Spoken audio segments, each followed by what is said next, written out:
So, welcome to our podcast. Today we are talking with Jonas from Umanotera.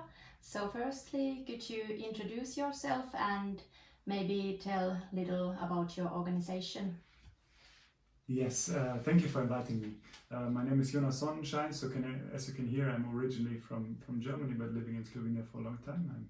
I'm Deputy Director of this organization, Umanotera, the Slovenian Foundation for Sustainable Development, celebrating this year 30 years of existence. So we're doing advocacy work, so trying to influence policy making for better environmental and sustainable policies in different fields. So this can be climate policy, agricultural policy, food-related things in recent days, but also sometimes about water resources and so on.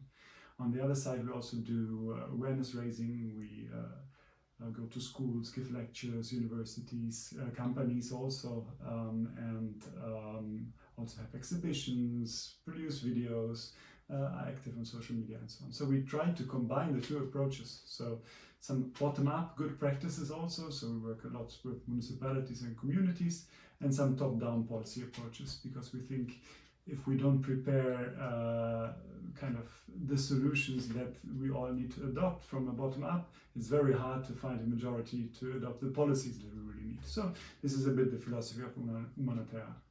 My background in this story is in environmental economics. So I have also written my doctoral dissertation on the topic of climate policy evaluation in Sweden. So I call myself a real European, sometimes being in Germany, sometimes in Sweden, now having found my home here in Slovenia. I'm also the Vice President of the Climate Council, which is a consulting body to the government. So we work a lot directly with the government and try to push for more science-based, evidence-based climate policy. Okay, thank you. So, really diverse work that you do. Is there many of you in your Umanotera organization involved, or is it a big organization? No, we are 8 altogether, so covering all functions from communications to bookkeeping, project management, advocacy work, awareness raising, also some fundraising, some consulting activities, so we can finance other activities. So it's a small team, but I think with a big heart. Yeah. Okay. And so let's go into the topic. So we are talking about sustainable development. How would you define what is it and why do we need sustainability? Yeah, I think the whole concept and idea of sustainable development really has gone through its own development. In the beginning, there was the definition that sustainable development is development that fulfills our current needs without compromising future needs or future generations. So we should always keep the future in mind. When Umanotera started 30 years ago, we then had to actually my colleagues back then had to translate the term to Slovenian because there was no expression for that. So Trajnostnijo is now the translation that is most often used, and also in our name.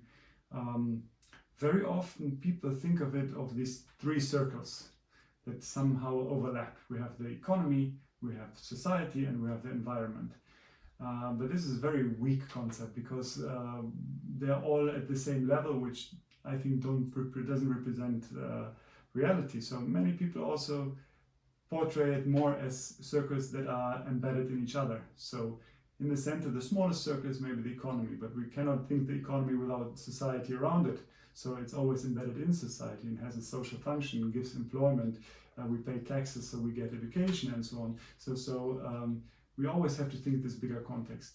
But of course, our society is then embedded in our natural environment. We cannot get out of this. This is what we have to work with and maybe want to work with and preserve. So I think this is the more strong idea of sustainable development on a conceptual level. Then if we look at how people are using the term sustainability, it has gone wild. So everybody's using it, even businesses are using it. There's lots of greenwashing, unfortunately, so that really the term sustainable development is even used less and less, I would say, by us, because it has been so watered down. Because suddenly everything is sustainable, while it's not. So true sustainability considers the planetary boundaries that we have. We have a limited planet, we have limited resources, we have a limited atmosphere that cannot absorb more than a certain amount of CO2 without having a catastrophic impact on our global climate. So we have these limits that are very, very well researched now, and we have to do everything that we stick within these limits. On the other hand, and that's the idea of the donut economy, which is a very nice book by a British economist, thinking of these boundaries on the outside, but in the inside we also have important social functions that we have to kind of fulfill, and our economy should work towards that we have healthcare, education, equal opportunities, safety, and so on and so forth. So I think this is, for me, the direction in which sustainability, the idea of sustainability is developing, and much more social justice. Before it was really a struggle for the environment for a long time now. I think it's getting more and more difficult in the current political context to work on environmental policy only without considering the social context. So but I think we will get to that. So if we go a step back, what do you think, what is the state of our climate or our environment now at this point?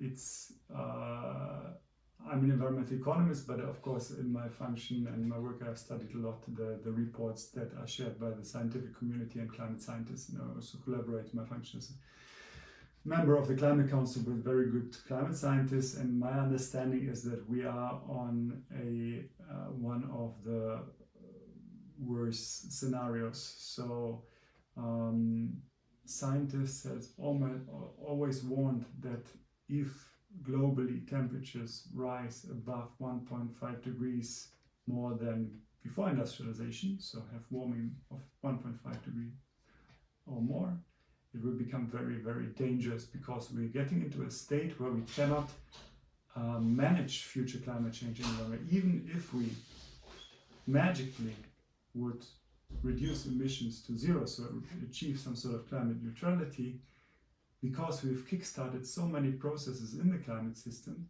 that they will cause some sort of runaway climate change that we cannot stop any longer. So I'm very worried that we are already at that point, or very close to that point. These so-called tipping points of the climate system. So when changes are not linear any longer, but suddenly explode, are very dangerous. One example is the AMOC, so the huge circulation of water in the Atlantic Ocean. It actually brings warm water to Northern Europe and Central Europe, and moves it away from the equatorial region. So if that stops, that region is getting much, much warmer, which is super dangerous. And currently here it gets much, much colder. So and this can happen in very short time periods. And there's no way we can, and our ecosystem can, adapt to that in these time spans. Similar examples for the Amazon. The Amazon, we always call it the lung of the planet, because it's the biggest forest and there's so much biomass turned over. So we store a lot of carbon in these forests. If it's getting warmer and some of that is dying back because it's getting too warm, too dry, then less evaporation happens, there less rain, so it's like a vicious circle that it can kickstart. And again, it's one of these tipping points. Permafrost melting in the northern hemisphere. Once it's getting warmer, more and more of this permafrost melts, but there's lots of methane stored in it, and that's a very, very strong greenhouse gas. So then we release more of that, there's more warming. It's another one of these vicious circles. Or Arctic ice cover. So then when we lose it partially, there's more dark ocean surface, less bright ice surface. So even more heat in these regions is absorbed, so they warm even more quickly, and we use the ice surface even more quickly. So that's why currently, I'm by nature an optimist, but when looking at the climate system, we're not in the best state, no. Yeah, so it's a really quick process with the tipping points that can happen like a chain reaction when it does happen. So it's really something that's a sudden yes. process. So what do you think, what are the social issues that are connected with this future model? Yeah, maybe starting with one positive aspect. We recently organized a national conference here in Slovenia, and besides climate tipping points, covered also social tipping points. So we had some foreign lecturers that told us a little bit about these social dynamics that suddenly can also become very quick, especially if we compare it to geological time spans, or how quickly things in the climate system change. For example, that we kind of quickly moved away from public smoking, especially, I mean, it happened earlier in the Scandinavian countries, but also eventually here. Or from one moment to the other, we had to wear these safety belts in cars, and it was a big opposition, but everybody was fine with it. Similar examples for light bulbs, and there was an outrage when we said we have to phase out the old light bulbs, but suddenly everything worked. So we have, or in some regions of the world, changing diets, right? It was just normal that you have to have several times per week a meat dish, because otherwise it was supposed to be unhealthy or whatever. But this understanding that this is not true and how harmful it is for our natural environment has really spread rather quickly, and I think especially in the younger generations we achieved, or maybe even close to some sort of social tipping here. Maybe not so much in Slovenia, where my kids at school every day have to get a meat dish, and they cannot even choose a vegetarian option, which is ridiculous. But okay, we're getting there. So that much about social tipping, which at least gives me some optimism that we can achieve certain changes quickly. Otherwise, I think when we look at this combination of societal change and environmental change, we cannot get around the issue of inequalities. We've done quite some research about that at Umanotera, and also doing advocacy in that direction, because there's more and more evidence showing that three types of inequality are very much linked to environmental issues, and especially climate change. There's an inequality in who's causing it. Right? Rich people cause a much larger share of the emissions than poor people globally. So average carbon footprint in African countries is maybe a little bit more than 1 ton, but it is more than 10 tons in America, in North America.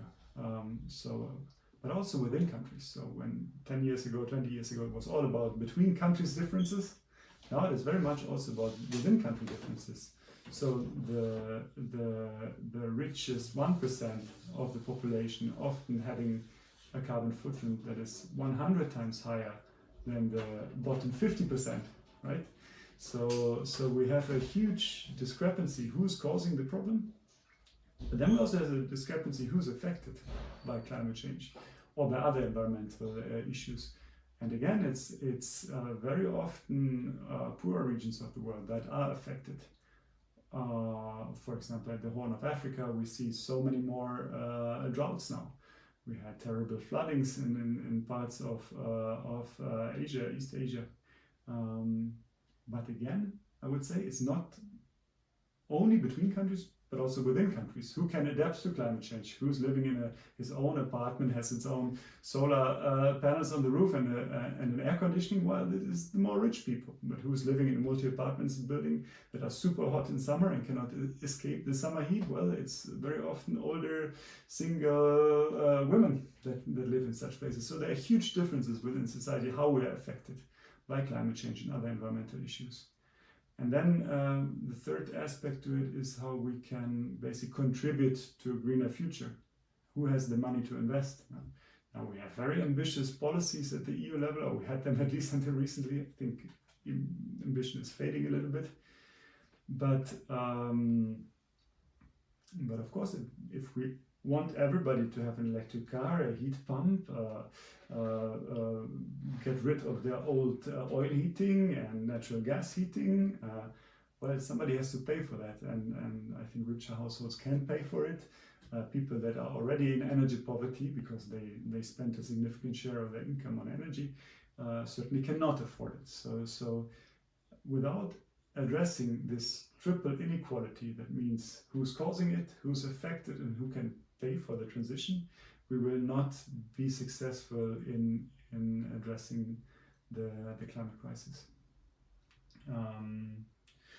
Yeah, I think we also, when I go to schools, I also tell them, well, unfortunately, there's also huge differences between age groups, right? Younger people have much lower carbon footprint than those people that are close to or just within retirement age, for example. They have by far the highest footprint. They travel, they have their car, their house, and so on. Typically living in a larger place also, and not in a small flat or single room. We also have huge differences between men and women. So it's, I think, on average, there's not so much data about it, but in some countries they did studies in Sweden, France, the UK, that on average the difference is roughly 20%, 25%, with men more often having a car, driving bigger cars, and also having a more climate unfriendly diet, so eating more meat, significantly more meat than women. So we have these inequalities in society, and I think they urgently need to be addressed if we want to address the climate crisis. Thank you. So yeah, you were talking about the inequalities. So do you have any ideas how could we ensure that climate policies do not further marginalize vulnerable groups or groups that are in a difficult situations? Or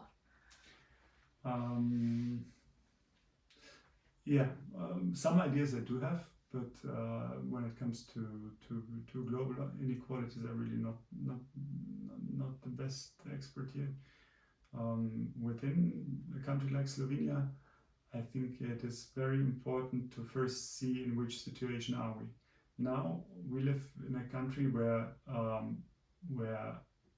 people spend an enormous amount of their available income on private mobility, because it's a very rural country.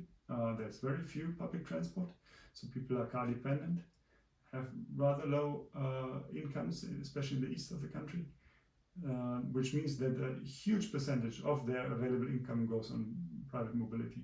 If we add heating to that, then actually for energy services, they pay enormous amounts. We're actually number one in Europe when it comes to expenditure for personal mobility, relative speaking. In absolute terms, probably not, but relatively in comparison to the income. So that means we are already in a situation where there are poor households that spend too much, right?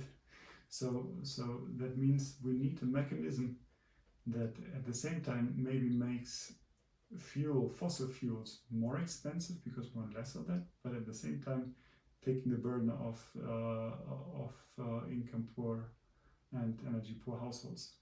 And the European Union is now introducing a new pricing scheme for transportation and heating, which will put this additional cost on fossil fuels, at the same time providing lots of funds to the member states. And Slovenia will get a significant amount of funds for that, and is just in the process of deciding which kind of projects to support. And here we already have good projects like 100% subsidy for energy renovation for energy poor households, so they can insulate their houses much better and then pay way less for electricity and heating. This will be expanded also to include other technologies like heat pumps and so on. So this is 100% payment. So I think this is a very good program. Expanding public transport, because very often the poorest don't own a car, so they have to have access to at least decent public transport system. So investing into that, also investing maybe into services where a whole bus or a whole train doesn't make sense, to have this public transport on demand that you can call a hotline and they come to your place. So there are quite good ideas of vouchers for electric bicycles, or this idea of introducing a social leasing program for electric cars. So there still might be energy poor or poorer households that are car dependent because they live so far away and it doesn't make sense to and they have to bring kids to school and go shopping and go to work and so on. They can never afford their own electric vehicle. So France had a pilot program about social leasing, where then this was highly subsidized and they would pay very small amounts monthly for getting provided rather small, but an electric vehicle that would be enough for their needs. And there are many more of these very specific examples, and I think they're very good. However, having said that, we will get from this mechanism much more money that goes into this fund, where we just programming different investments. And I think we should think about something like Austria did. Austria had a Klimabonus, so-called. What they did is using the money from increasing CO2 taxes, so the price on fossil fuels, and recycle that fully back to people. So everybody got a lump sum, a certain payment, some €100 per year, and were free to use it for whatever. So on the one hand, we had much higher, not much higher, slightly higher prices for fossil fuels. On the other hand, everybody got the same back. On average, still rich households use much more energy than poor households. In absolute terms. In relative terms, as I said before, the quota is much worse for energy poor people. So they are better off. So it's a progressive policy if we recycle that back on a per capita basis. If we maybe just do that for, say, the poorest 50% or 60%, so that a large group of people actually has a benefit from the system, I think that would be a very good idea, because all these subsidy schemes for energy renovation, social leasing, are in the end for a very small group of people. So it's a couple of thousand, 10,000, while the middle class, a huge number of people has to pay more. So to make climate policy also politically acceptable, we also need an instrument that benefits a larger group. And I think this kind of revenue recycling, collecting taxes and then recycling it back to the people is an idea we should think about. And several countries do that at the moment. Yeah, and how do you see the role of food or the way we eat? You were talking about energy and the subsidies with fossil fuels, so how about the way we eat? Yes, so I have to say that my colleagues work much more on this than I do, but some things what a sustainable food system should look like are quite clear and very much and strongly based in science. We on average eat too much meat, right? So we have to shift towards a more plant-based diet. That doesn't mean to exclude meat altogether for everybody, but significantly reduce it. Because now we use way too much land to grow food for cattle, for pigs, for sheep, and so on, instead of using it to grow food for people. So from a land use and biodiversity perspective, it's horrible, but also from a climate perspective. So per kilogram of, or even more important, per 1,000 calories, meat is very inefficient. We cause much more CO2 emissions than for some lentils, beans, and so on that also can provide the same amount of protein and energy. So less meat, organic production, so less use of chemical fertilizers and so on that are also very emission intensive and even more importantly pollute rivers and other water bodies. Then seasonal, so it doesn't need to be stored, local, so it doesn't need to be transported. Very often also less packaging. Sometimes packaging makes sense to prolong the lifetime, but very often less packaging is better from an environmental perspective. And then less process, because also into the processing, when processing food, we need some energy and there's some food waste. So these are the clear guidance. Most importantly is still the shift to a plant-based diet. Now, our political system doesn't support these kind of steps right now. They support some of them, so we have a green public procurement, so the public sector for the schools and for the canteens in the public sector increasingly purchasing organic food, local food, not so much plant-based. These are good steps, but when we look at the whole scheme of subsidizing agriculture, and we have to understand this is really a huge share of the EU budget that goes into agriculture, so it's the biggest chunk of money that goes into subsidies. It is still very often only area-based, so per hectare you get a certain amount. It should be much even stronger connected to certain conditionalities. What can be done on the area, how much of the fertilizer or the manure you produce due to cattle farming you have to use on your own land, and so there are very good ideas, but the lobby on the other side is very strong. So yeah, and I think this is a long-term process, so we really have to start with the young people at schools, and as I said before, think it's very important that we at least give people a choice, because we give them all the information at school why certain food types are bad from an environmental perspective. I also think that health guidelines for eating healthy food are also adapting to the new research. That is not so much about you need animal protein, but we now understand that we can get the healthy diet also from other products. So we have to target them and at least provide them first an option, and then maybe phase down the environmentally and health damaging food as quick as possible.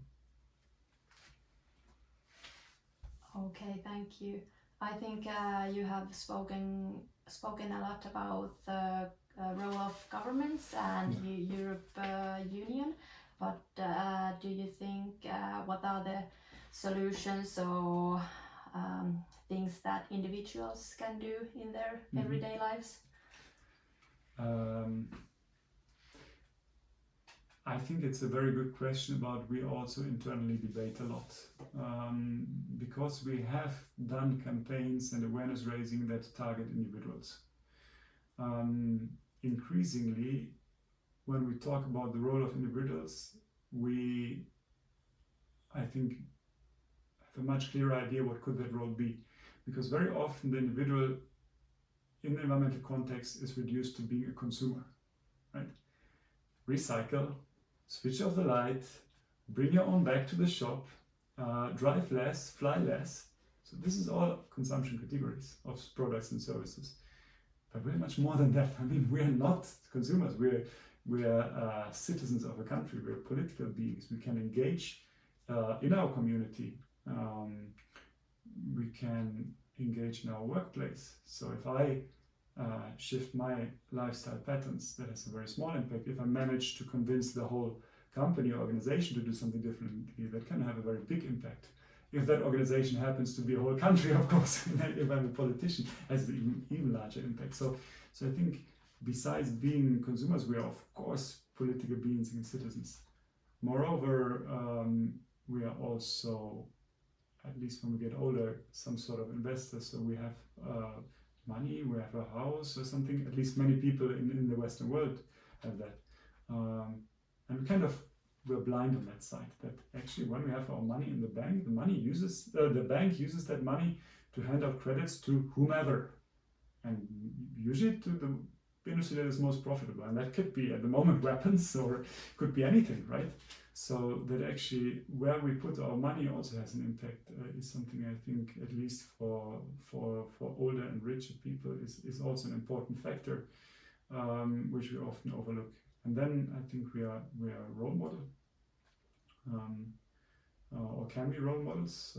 So even if I think that it is much more important that we achieve change at the systemic level, if me as a deputy director of an environmental NGO and being on the climate council, I now just fly to every meeting and would drive a big car, this is just not right? So I think we have to be good role models and be also authentic in what we do. So what I want to point out is that yes, the individual can be enormously important. We've seen Greta Thunberg, we have seen some political leaders, some scientists that have achieved fantastic things, but we are much more than a consumer. So, and just anecdote, when I go present at schools or companies and ask, so what can you do for the climate? So you as an individual, by far the answer I hear most often is recycle, right? And I always say, please keep on separating your waste. By the way, it's not recycling, you're just separating waste and you don't know what will happen with it afterwards. Do that, but not for climate reasons. So the share of waste and waste management in overall emissions is tiny, it's a couple of percentages. But with one transatlantic flight back and forth, right, you cause tons of CO2, while one plastic bag is a couple of grams of carbon included. So we have to prioritize. Okay, I think you have already answered to this next question, but what do you see that should be done to our economic system, or what are the changes you would like to see maybe in the near future? Yeah. At the highest level, I think there is more and more research showing that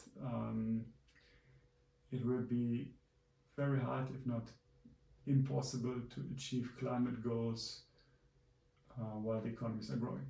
Okay. For resource use, it's even worse.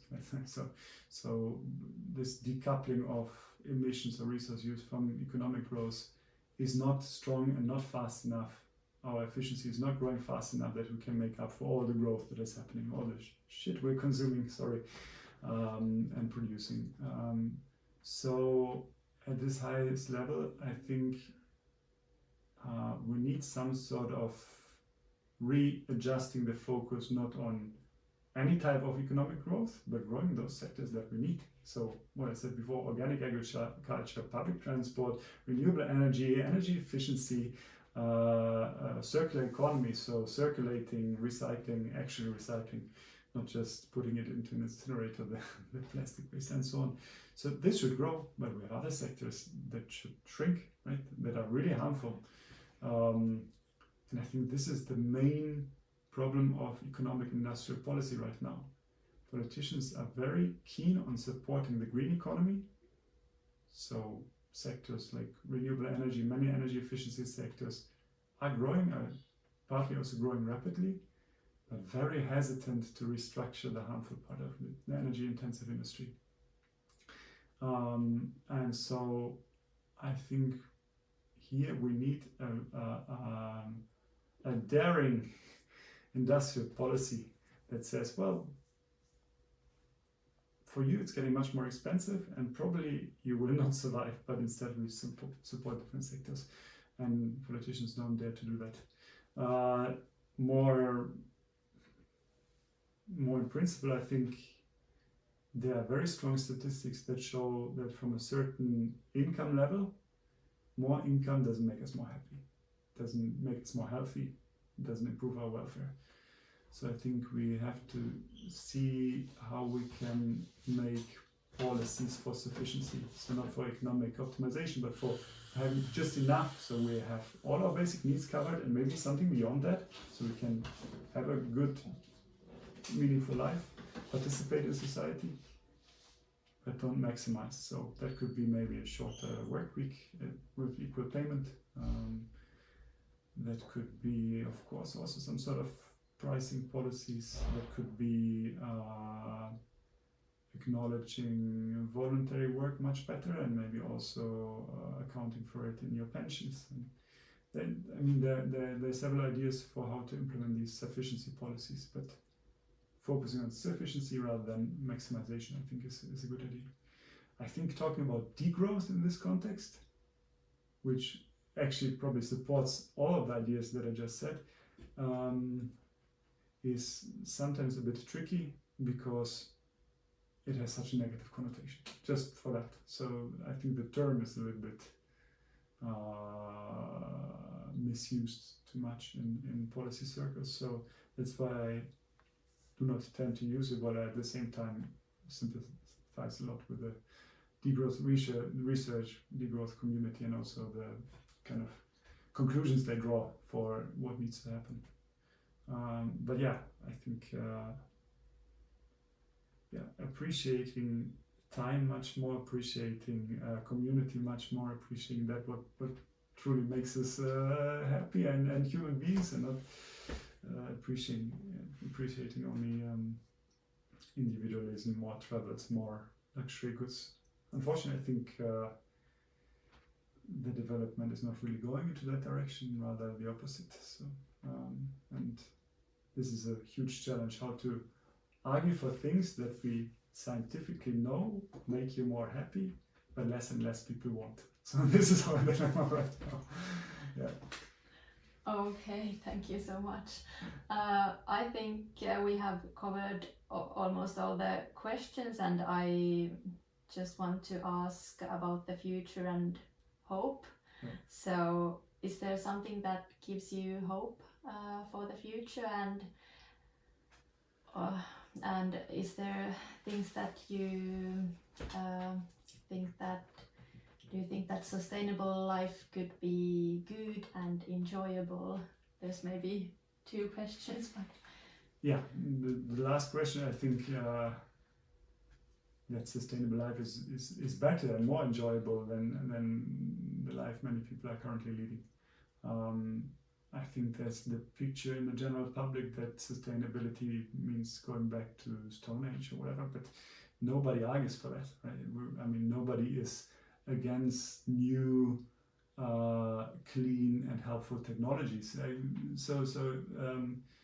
I think also, for example, organic agriculture doesn't mean everybody has to grow his or her own food at all. I mean, it means high tech. It means very specific technologies for irrigation, and so we need less of it, and also phytopharmaceuticals, way less of it. So it is not against progress at all. I think we had this promise that decades and decades ago, or even centuries, that we will become so efficient that we will hardly have to work any longer. And I think we've gotten there. We are so efficient, but still we work like crazy for shit we don't need, right? And doesn't make us happy. So this is absolutely sustainable. Life is not against a modern lifestyle at all. Optimism for the future. If I hadn't had some sort of optimism left, I would be in a different profession. So I think our knowledge is much better than it has ever been. Our general awareness of environmental issues is very high. We have this kind of mental disconnect between what I'm doing myself and what is good for the planet. We have seen examples where good practices and technologies can spread very, very quickly. So also artificial intelligence can help us. Take over things that are really not tasks that are really not making us happy and should not be done by humans, maybe, and find new solutions, get even more efficient. But on the other hand, so far there's very little evidence that all these improvements have led to a reduction on a global level of environmental impacts. So maybe partially, so we've seen that for the ozone hole, which we could fix with new technologies. We've seen that partly for air pollution, so some of the worst air pollution of the 50s, 60s, 70s is really a thing of the past. We're not heating our homes with coal anymore in the city centers, not driving the very dirty diesel engines any longer, and I think that development will continue. So I think there's really reason for optimism. With climate change, it's a different story, because energy is so much tied to fossil fuels still, and to every step of our economy, transport, industry, everywhere we need energy. So here it is very hard to see how we will get close to reaching the targets that are needed to move us into a safe operating space. So yeah, for other environmental fields, I'm more optimistic for climate change. Not too much. Okay, thank you so much, Jonas. I think this was all for this podcast today, and thank you so much. It was super interesting. Thank you for inviting me, and also thank you for all the questions. I enjoyed the conversation. Thanks. Thank you.